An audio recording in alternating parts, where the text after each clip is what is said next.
Hello, my name is Chanel Campbell, the founder and owner of Natural VBAC and the VBAC Summit. And today I'm going to be interviewing a lady by the name of Akila, who is on her fourth pregnancy. She's had one cesarean previously and two vaginal births, but her story is very, very interesting. I'm going to let her introduce herself right now. So hello, Akila, how are you doing? Hi, I'm doing great. Brilliant. Thank you for having me. No problem. Can you let our listeners know who you are, please?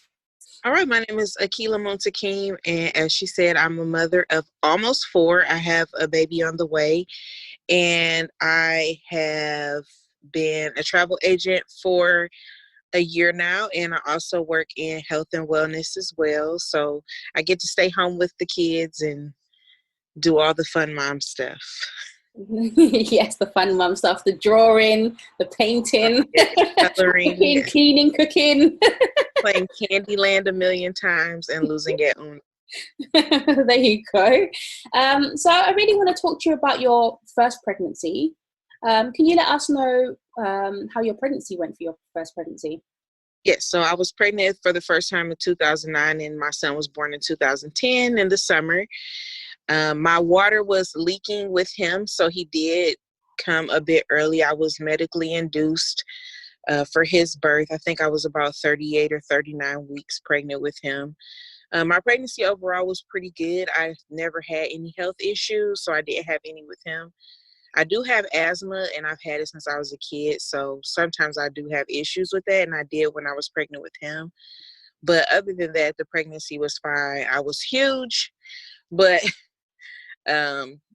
his delivery was fine. It wasn't, too difficult or anything like that. And I didn't have any complications when I was having him. Okay, so what was the reason why you was induced? So with my oldest, I was induced because my doctor had called me in for just a regular visit, and I got an ultrasound, and they were saying that the amniotic fluid was getting low, so they were suspecting that my water was leaking. And she said, okay, well, you're full term, so let's go ahead and induce you. And at the time, I didn't know that I didn't have to be induced for something like that, because it's not like he was just in there dry. But I just did what she said because I thought it was the right thing to do. And I went in for the induction.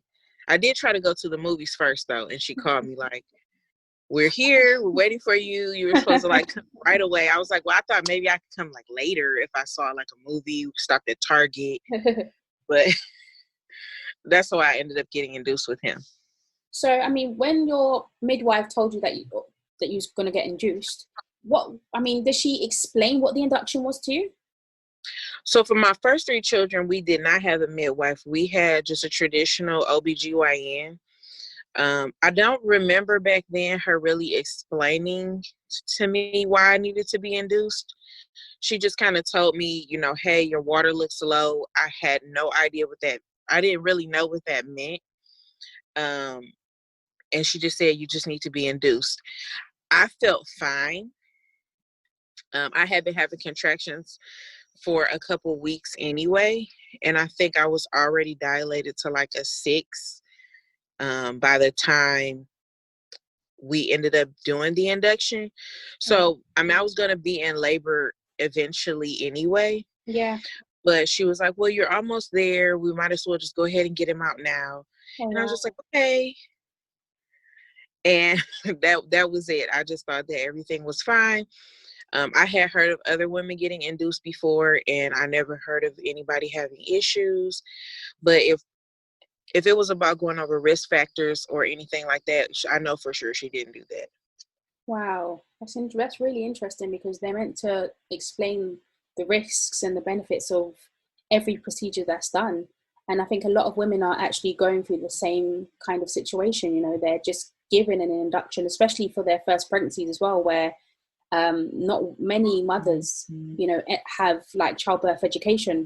Not many mothers understand what an induction is. They're just happy just to have their baby. And I think the same thing kind of happened to me. I, was frustrated and fed up and asked for the induction, in fact, and I was 40 weeks pregnant. And they just said, yeah, that's fine. I looked at her like, I'm having my baby, Really? I'm really having my baby, excited, but not understanding what that actually meant for me, having my baby, So what happened with your second pregnancy? So when I was pregnant the second time, we had a great pregnancy. Since I had already known that my doctor would let me be induced, I was kind of excited because I was like, well, I don't want to work anymore because with my middle son, I was back at work, working a regular job. I was really tired and my job wouldn't let me off work until I either had the baby or if I decided to use my maternity leave before he came, which meant that I would have less maternity leave to spend when he was actually born. Wow. So I was really struggling. I was standing up at a front desk at a hotel. My feet were swollen. I was just tired. And so by the time I got to 38, or I think I was 38 weeks with my second one. And I was like, can you please just induce me? Because I had been going through prodromal labor as well. So I had been dilating again, on and off having contractions. And so when I thought he was coming on his own, by the time I woke up the next morning, everything was fine and nothing was happening anymore. So I just asked her and she was like, okay, you're full term. You're already about 6 or 7 centimeters. Not that big of a deal. So I got induced again with him and he came just fine. I did have to get an episiotomy with him and with my oldest, but I had no idea that that was really a thing. And when I had my second son, she just like kind of cut me and I just was, but I was pushing, so I couldn't say anything, but it definitely traumatized my husband because he was like, everybody in the room was just like, oh my God, did she just cut her? But I was pushing, I couldn't say anything. I was just like, whatever, he's almost out. Then he came out, he was fine, he was healthy. I was fine. And that was it. I didn't have any issues being pregnant except I hated working at the end because I was extremely tired. Wow. So you spoke about obviously being induced again, and how did you feel after you gave birth to your baby? Did you feel like, wow, why did I get induced? Or did you understand what the induction meant the second time around? Well, I still didn't understand what the induction meant, except it meant that it would help speed up the process for me to have him. Because I wasn't one of those women who kind of went in with no cervical changes at all and not anywhere near labor. It didn't take me long. I think I was only in labor with him and it being induced for about 5 hours. Wow. So it wasn't very long. I also was unmedicated, so I did feel a lot, but I knew that it would hurt because I had it with my first one. But all of my labor and contractions and stuff before being induced, I wasn't in pain almost at all. So when I finally got to the hospital, I think by the time I was about 8 or 9 centimeters is when it really started to hurt because they Yeah. started to, turn it up. Yeah, yeah.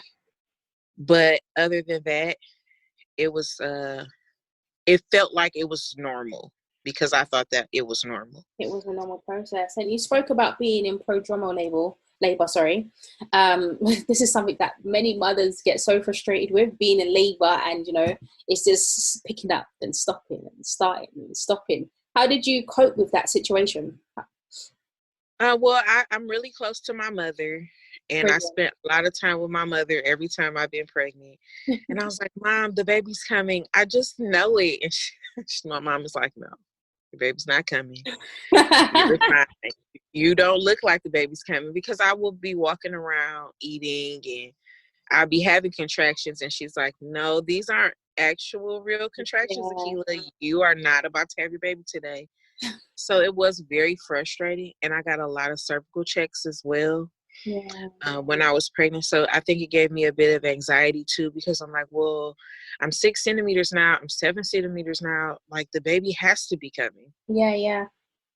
And I didn't understand, like my doctor never classified me as having prodromal labor. I just learned about that, recently. Wow. But she never said anything as to why nothing was actually happening. So I didn't really understand that it was just my body's natural process so that I wasn't in excruciating pain for 27 hours. Wow. That's really sad, because maybe if you understood the process, maybe you would have made different decisions, you know? Oh, for sure. And I had the same OB with all three of our other children. So I had a really good relationship with her. And, she delivered all of our babies with me. So I really trusted the things that she would say to me. But I just had no idea that if I just would have stayed at home, I Yeah. would have been. Yeah, most definitely. And I think this is the concern that men, like lots of mums have, not just in England, not just in America, but all over the world. You know, if they're given the right information, you know, they'll make better decisions, or maybe they would have changed the decision that they made on the spot, you know, because sometimes we think from our emotions, we make decisions based on our emotional connection to a situation. And sometimes that's not the best decision for us. But because we're in the trance of everything, you know, and we don't have enough information, we made a decision, you know, that may not be an informed decision, you know what I'm saying? So Right. it's quite, And I it's for quite sure sad. was tired. Yeah, and that as well, being tired at the end of pregnancy, you definitely want to get your baby out, you know, all those anxieties and frustrations because you're feeling heavy, you know, you just want to give birth to your baby quickly, you know, Oh, and yes. end the pregnancy as safely and quickly as possible. So I mean, you had another baby. How did the third pregnancy go? So my third pregnancy, the pregnancy was the same. It was fine. I didn't have any health issues. Um, I got huge like I do with each one of them. And we found out we were finally having our girl. So I was really, really excited. I really wanted to see her and meet her. And I still went through the same thing. I had, prodromal labor at home. I was still working again. And again, I was tired. This time I had a desk job, so it wasn't as bad. But, now I had two other children, and my middle son was only 2. Wow. So I was really tired. And I was like, well, I'm already 6 centimeters again. I'm full term again. So can we do the same thing we did these last 2 times? Because the last 2 times I was fine. Yeah. So of course my doctor was like, okay, that's fine. We can do it. I think I was between 38 and 39 weeks again. And I went in for my induction, and my daughter was a little different with the fetal monitoring because since I was at the hospital, they hook you up to the machine. You're attached to the machine the entire time almost. And her heart rate was a little difficult for them to track because she kept like moving away from the monitor. Mm. So they kept readjusting it and having a hard time finding her in there.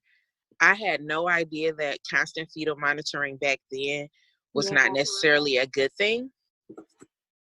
So they were a little worried about her being in distress. And I'm like, well, she's been fine this entire time. She hates it when I get the regular Doppler at the office. It takes them forever to figure it out. I was like, but I know she's fine in there because Yeah. we just heard her like 2 minutes ago. But they, at this point, they wanted me to just stay in the bed. I was about 9 centimeters. My doctor was giving me a cervical check because I was saying that, I felt ready to push a little bit, but my daughter's head wasn't engaged. Okay. So when my doctor was giving me a cervical check, she broke my water. She didn't ask me if she could do it. And, she kind of said, oops, like, it was an accident. And I think within an hour, I was starting to get ready to push. They wanted to check me again, and they felt that her cord was coming down before she was. Yeah.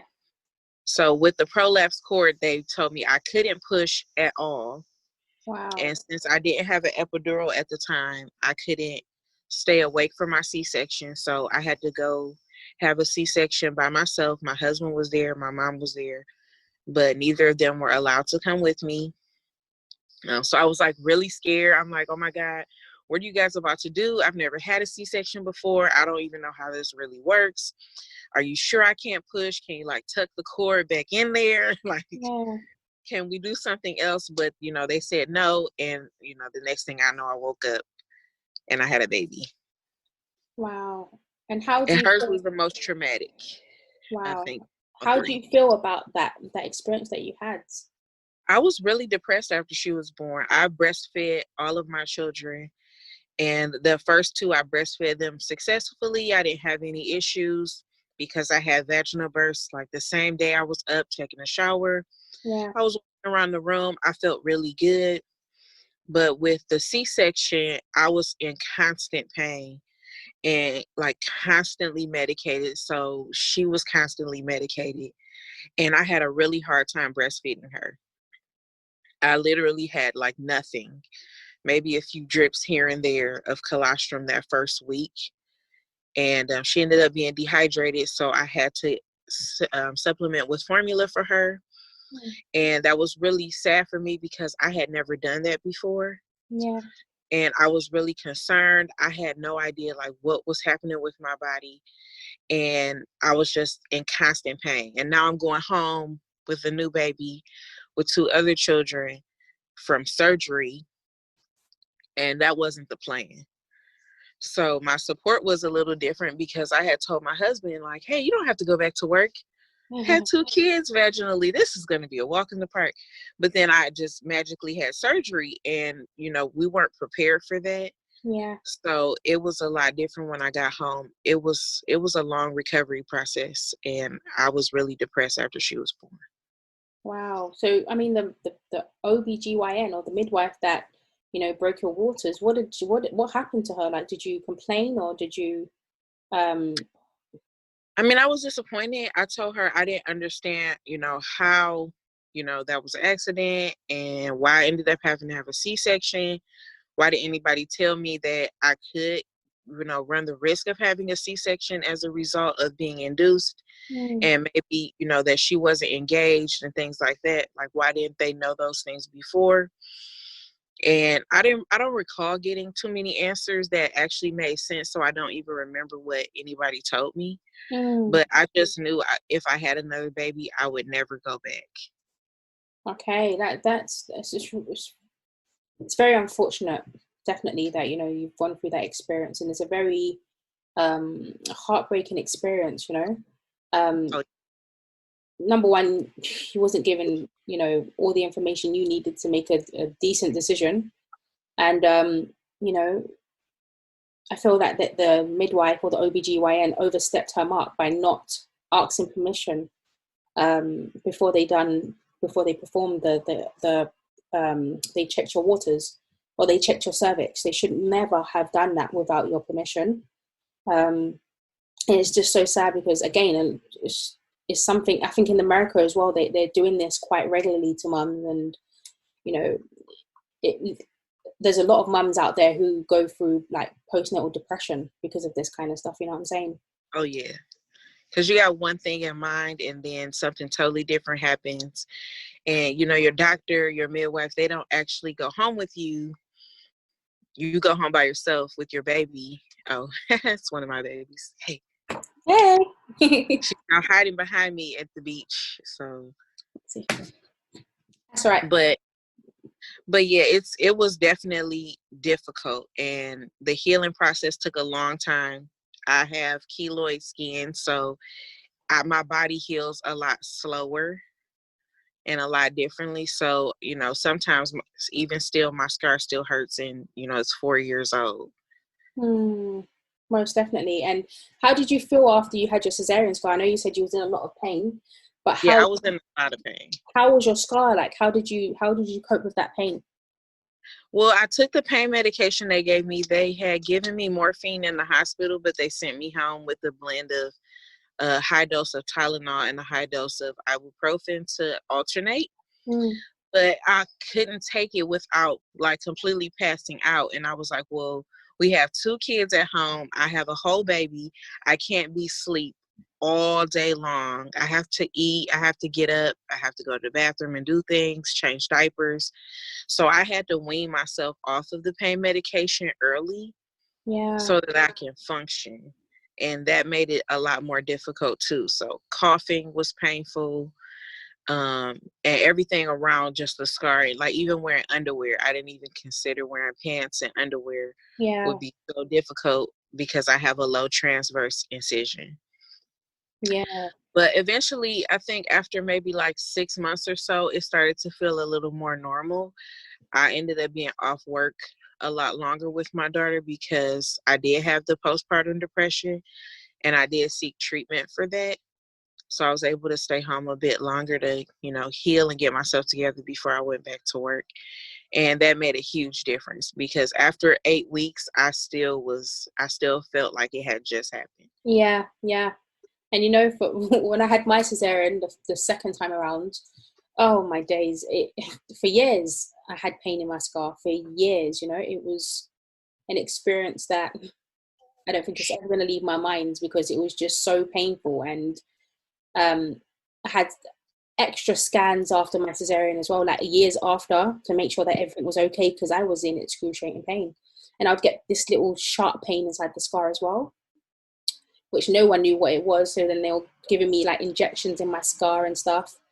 And it was very, very uncomfortable. Very uncomfortable. So, I mean, you're pregnant again, which is something to be excited about. And what's the space between your last cesarean or your last pregnancy and this birth? Or this pregnancy, sorry. So our daughter just turned 4 in February. So it's been 4 years since my C-section. So I'm like, yes. Yeah. I waited way more than the recommended time that they give to have another baby. And I knew immediately that I wanted to do a VBAC. I had no intentions of trying for a C-section again. I didn't want to hear anybody ask me if I wanted a C-section because the answer was no. Yeah. But by then I had learned so much about birth and about, what natural birth really meant and what vaginal birth really represented for me. I knew I didn't really want anything. So I was like, well, I don't think I need to get an OB because, they really want you to do everything, like the cervical checks, the membrane sweeps, talking about possible inductions and, all these different interventions. And I really wanted nothing. Yeah. Because I didn't want to increase my chances of uterine rupture by, doing anything extra.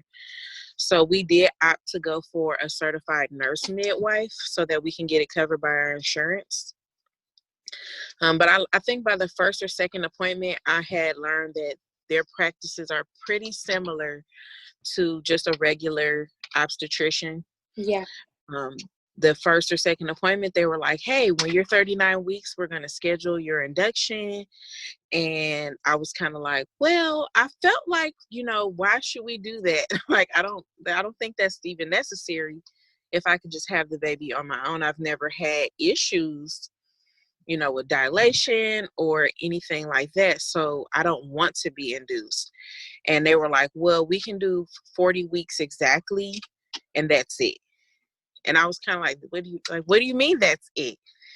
And I asked them like, hey, induction increases my risk of uterine rupture and reduces my chance of successful VBAC. And they're like, no, every woman that comes in here does the same thing. And they're all pretty successful. We have a high success rate. And I was kind of like, this is not the place for me. Exactly. So I kept going to my appointments because by then I was like, well, I have to figure something else out because I can't have my baby in the hospital. I don't want to take any chances and I don't want to argue with them. So can you tell our listeners what birth method you're planning for now? So right now we're planning for a VBAC home birth. And we are all so excited, especially now with coronavirus being a big thing. Nobody wants to go to the hospital. We are due May 17th. So, a lot of this stuff that's going on with the virus will still be going on when we deliver. And I'm really happy that I haven't had to go to the doctor's office, that my children are able to be a part of our appointments, that they'll be able to be there for the birth of their sister, that, my husband, my mom, and everybody else can participate without, me worrying about delivering alone or anything like that. Yeah. So I'm very excited to have a midwife that's able to deliver for us at home. Amazing. I really, really hope that you have a home birth because it is one of the most amazing experiences that you'll ever embark upon. It literally is. I mean, so how are you feeling in yourself about planning a home birth? Are you feeling anxious? Or are you feeling very confident? I feel very confident and very excited. I don't have any negative feelings about it at all. Our midwife is actually a trained and licensed paramedic. Wow. She's been on home births for a really long time. Just a minute. Look, did I make this? Oh, yes, you did. Take it with you out. Sorry. I thought I was hiding really good, but I Nope, you can never hide hide good from the enough. kids. They always find you. Heard everything. But yes, our midwife has a really long resume, and we have a really good relationship. We were able to build a good relationship with each other. And I really like that she explains everything to me, so I'm not ever confused about anything. We talked about emergencies because that was something my mom was really concerned about. Yeah. And she kind of explained like how the process will work. So I'm just really excited to have control over our birth experience and not have any negative feelings and worrying about who's going to argue with the nurse when we get there, because I said I don't want an epidural and they kind of ask me 600 times as I'm in pain if I want to get one. So it's really nice. Definitely. And have you taken any like childbirth education classes? So I haven't taken any like specific classes, but I do like to read a lot. Yeah. So I did read a lot of childbirthing books. I had plans on starting doula training this fall, and then I got pregnant and I was like, well, probably gonna have to take a break. So I did start studying more about natural childbirth, because after what happened last time, I was like, oh my God, I would hate for it to happen to other women. Yeah. And I realized how many women aren't able to advocate for themselves because either they're afraid or they don't know. And I know in the Black community, it's a really big thing where the mortality rate for us is higher than any other race. And when we go to the hospital, we take a chance of having a baby and never coming out of there, or neither of us coming out of there. So, you know, because of unnecessary medical intervention that we feel is okay because the person that we're trusting with our care says it's okay. Yeah. And after I had that C-section and realized, you know, I was in that room by myself. So not only did I go through some trauma, but so did my husband, because he was excited to see his daughter be born. And my mom was excited to see her grandchild be born. And we all missed that opportunity because we just weren't informed. Most definitely. Most definitely. And this is, I really hope this time, you know, that your midwife during labor and during your home birth, that she does, you know, have the patience to give you the home birth, or to increase your risk of having a home birth, you know, because just thinking about the type of midwives that are out there who are very, very, you know, deceptive. And it's not all, because there's only a few small handful of midwives who are deceptive. But, you know, I just hope that she is pro VBAC and that she does, you know, encourage you to have a home birth, you know, because there's nothing more important than having a mother have a birth experience that she's happy with, you know what I'm saying? Oh, yes. This is supposed to be my last one. So. Yep, her last one. She'll be back next year, guys. No. This has been my last one. So I'm like, please, just let it go. Just let it go, Will.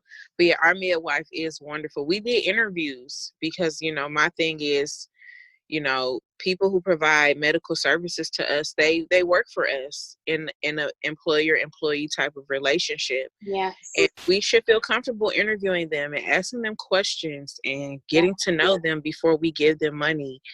And so we interviewed a couple midwives before we made a decision, because we wanted to make sure that, you know, this person who's doing something so serious for us really is on our side and really understands what it is that we're trying to do. And the very first place that we went with the doctor's office with the midwives, it just wasn't that place. Yeah, it wasn't, you know, and I want to know how many other mums are experiencing the same kind of stuff or worse from that OBGYN, you know. It's just, it's so sad, you know, because if a mother asks to be induced, that's one thing.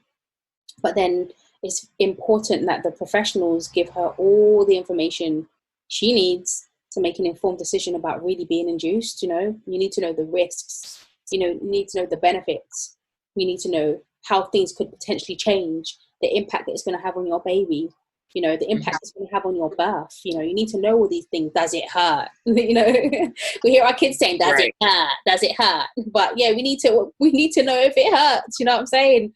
And if it's the same, like, we need to know all these little small things, you know what I'm saying, so we can make the best decision. But if you're not given all the information that you need, you haven't got anything to work with. You can't tie your camel.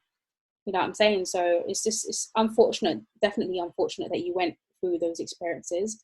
But I am hoping that I can get you back on here when you have your home birth.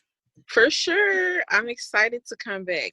Everybody is anxiously waiting for this baby to come out. All of my internet friends are really excited and invested in our birth experience because I've been sharing a lot of information. So I was really excited to get pregnant this time because I was like, yay, it's like the do-over. Yeah. So people know that I'm not lying and that you just be fine and you can do this without all the extra stuff. Yes, most definitely. I have a question for you. You can decline to answer though.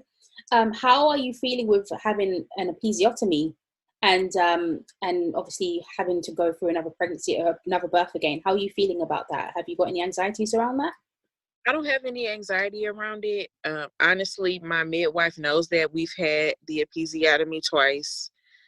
She doesn't anticipate needing to do another one for me.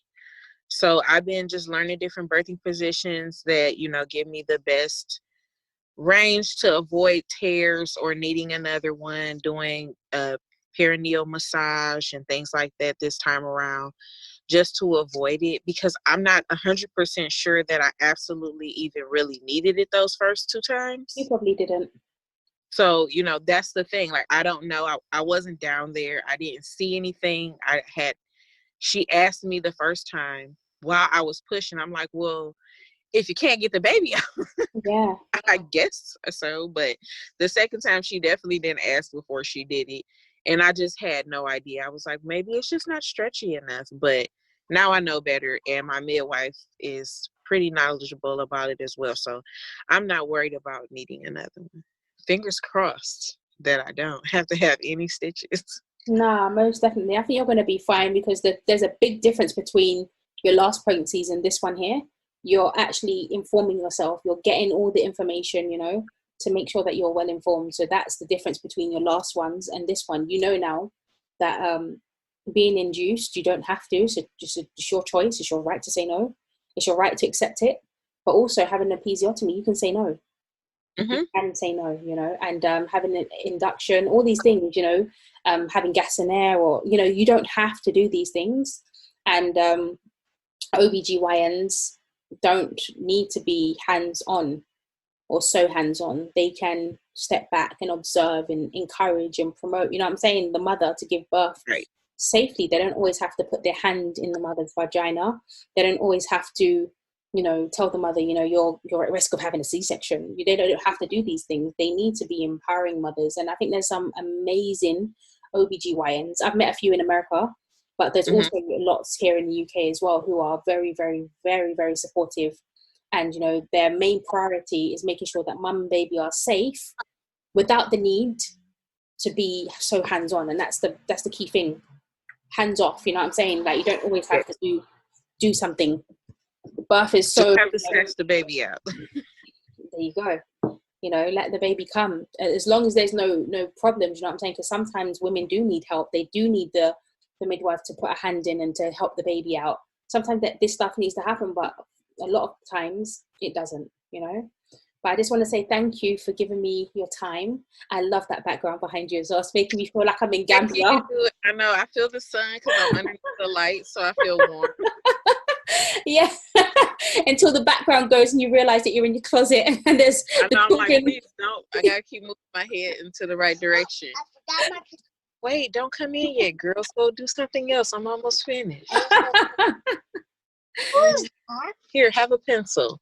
How are you dealing with COVID-19 and obviously you're heavily pregnant or just nearly heavily pregnant now. So how are you coping with that? I feel fine. I like to go out. I do like to take them to the parks, and we do like the library and things like that. But we haven't been able to do those things because everything's closed.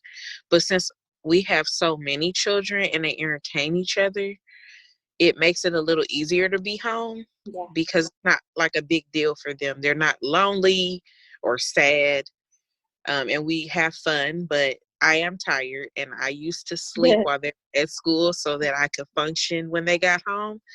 But, they are being gracious to me and letting me take naps, but I'm not really too worried about getting sick. I don't go anywhere.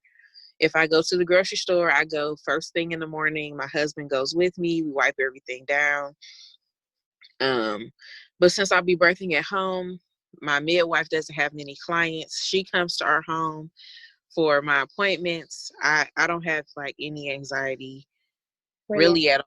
I'm happy to just not have to get up and get them ready for school.